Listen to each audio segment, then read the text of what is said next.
Hey everybody, it's Stalker13R coming at you with another episode. Today's our fourth installment of the Gold Tank bundle purchase for the Germans that I made. Trying to keep the servers going and the updates coming. I don't put commercials on my channel. I don't have a Patreon. If you feel like making some kind of support the game that we all love. That's the purpose of my channel, hoping to encourage and inspire people to have a better time and to get more involved in the game we all love. So even if it's just $3, get some camo paint for your favorite tank. Get some premium time and make it across the grind faster. And that's the end of the sales pitch. So today we're looking at Kraft's Panther, and it's a Tier 7 German medium. It does not get preferential matchmaking, so it does see up to Tier 9. And that's a real problem for this tank. Although you have a reasonable rate of fire, it's not on par with an autoloader, and so that 140-ish damage that it does for your standard shot just isn't enough. Especially with the autoloaders that are in the game today, and you don't have the speed to get in there like with a lot of mediums. You don't have the turret rotation speed to really get into dynamic, tight corridors. So I think it plays mostly like a TD with a turret. So I'd put it on par with like a T25-2. Is that what that American one is that comes right after the Hellcat? I just got one of those as well, so I'm still working across that progression line. But that's the playstyle that I think would be ideally suited if I was to say who should buy this.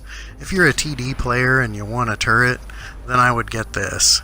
And if you like things like that T25-2, then I think this would be a good tank for you if you wanted something in that German Tier 7 line without having to grind all the way across, any of those skill trees. So if you're in you're an American player, or I guess there are French players in the game, I don't know, whatever nationality is that you want. But having these tiers, and when they have special events like Tank Bowl or March Madness, it's good to have a diverse garage and have a lot of options. My German garage got caught a little short in the tiers because a lot of the Tier 8 and 9 German tanks really aren't for me. So I was stuck in those middle tiers a lot, and we ended up playing a lot of Tier 5 there for a little while just to get some points on the board. So that was one of the reasons I bought this bundle, and like I say, you got to keep the lights on. So every now and then I reach into the pocket and put a little support into the game. So the strategy that is best for this tank is to get into a position like this where you can soften targets up. You can disrupt and delay some of these tanks so that they don't arrive en masse, unharmed, on a critical area of the map. Now, 9 times out of 10, a bunch of heavies flood that town, and our team isn't doing that today. So that doesn't mean that we then have to push in and try to hold that town off, because there's no cap there. There's no base to defend. So there's really, winning the town is nothing. You're accomplishing virtually not anything. Now I have the standard crew that comes with this, and my hits and my penetration rate is a little bit lower. Now I'm not going to blame that one. Shooting the angled front plate on the new premium tank there, the Tank Girl tank, that one's not expected to go through. But if we can keep their aggression down and just kind of fix them into position so that, again, they can't show up en masse, and our team can deal with them one at a time over on that flank rather than having to deal with all of them at once. So the longer we can distract them and keep them into this position, and even that one, maybe that'll make the difference between them getting the last shot kill or that tank getting the reload and getting one more in on our guys. So I'm going to duck back down. Everybody knows I'm up here. It's a common place to go. But I'm going to reevaluate what happens on the map. Now, I can't move much farther to my left here, but I should have stayed back farther. So I'm going to push up here, and this is about the engagement range that I recommend for this tank. And, it's about that 370 yard. That's a little bit long there at 4.5.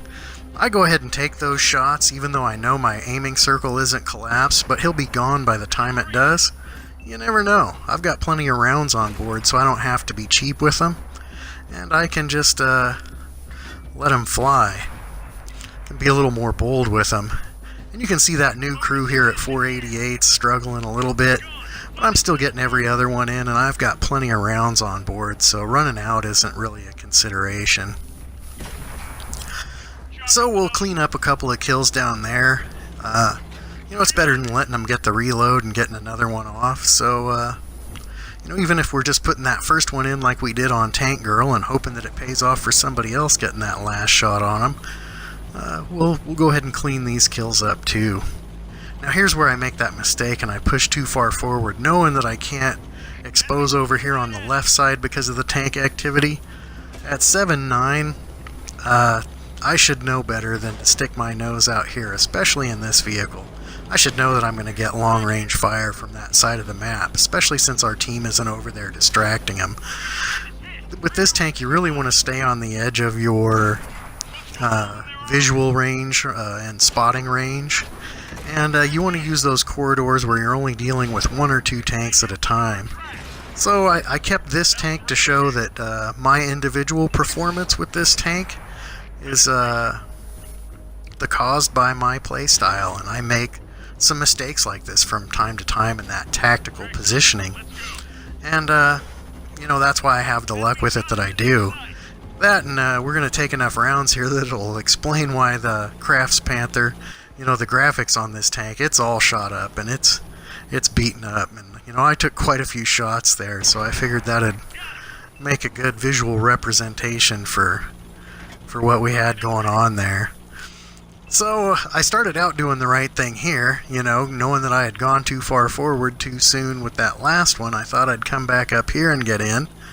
But we've got that guy out of the way, and I don't want this guy getting settled on the cap before the rest of my team comes back. So often, it takes them so long to get back here, or they just push on to cap anyway. I should have stayed back on my position and waited to go in with my friend. But instead, I'm going to try to take this T-23 on head-to-head, and you can see that's just not going to work out. But again, I wanted to show this game because it showed that, that vehicle took a lot of rounds, even though it's not that heavily armored.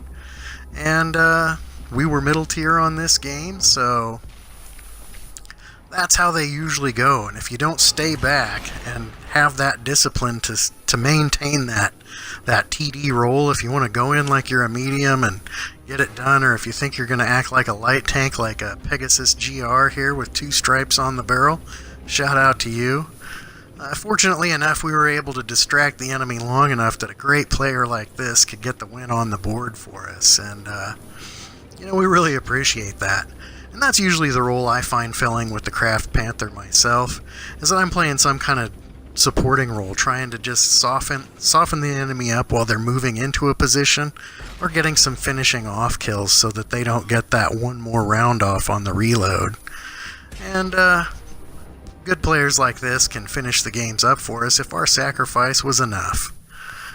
So that'll finish out our 4 German tank gold bundle purchase and our premiums. I don't plan on playing this tank a lot. It really doesn't fit my play style as well.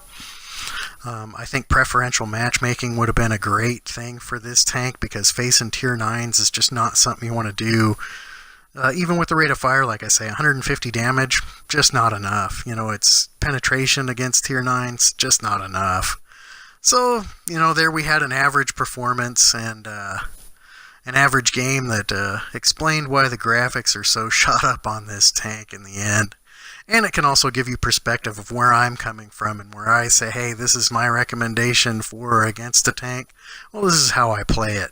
And this is an honest representation of how I play it. So you can see it took all kinds of rounds here in the front, and it's got shells sticking out of it, and it's all shot up, and it's got some graphics on it, and part of the road wheels are all, the skirts over the tracks are shot up, and if you're a TD player that has like a T25-2 and you're looking for a tier 7 German, instead of getting one of their TDs, I'd definitely recommend getting this. But if you're looking for a medium, I think there are far better mediums at tier 7 than this tank, and I'd probably save that purchase for another time. So we're going to wrap it up there for today, and Spending a little bit of gold, like I say, whatever it is, you know, if it's $3, if it's $5, it does cost money for them to keep the servers running.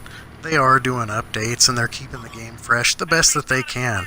And you know, there's always going to be some give and take with any amount of change. But the game's still running and it still operates great. If we're going to keep people involved in it, then we need to keep the lights on. So don't be afraid to get in. I hope that gives you some information that you'll need before you make some purchases. And I'm Stalker13R. Thanks for watching.